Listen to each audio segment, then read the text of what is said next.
when the metrics start making sense, when they no longer matter, what actually matters? What legacy actually matters? And it's an interesting thing because I don't know that there's one particular thing. Obviously, when you look at your legacy and what's going forward, and you look at essentially your family and your kids and things of that nature. I mean, that's probably the first thing that matters. But it's also how are you changing the world and how are you making the world better? And when you think about some of the things that you want to do, some of the problems that you see out there, and which ones you want to tackle and how you want to do that, that is what gets you out of bed in the morning, so to speak, and really gives you, that extra energy to kind of go forward and do things. Yeah, that's a great response.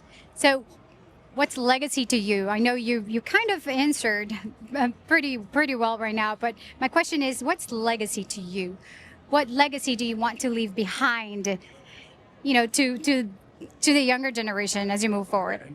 And a lot of that does have to do with the younger generation. The interesting thing about the younger generation is you don't know where they could go. So you don't know if they're at a fork in the road and meet the right person, the right mentor, read the right book along the way, sort of the exponential effect that could have on a number of different people. And so what I always try to do is really think about some of the folks that, younger people who don't have the right membership, or the right mentorship, or the right,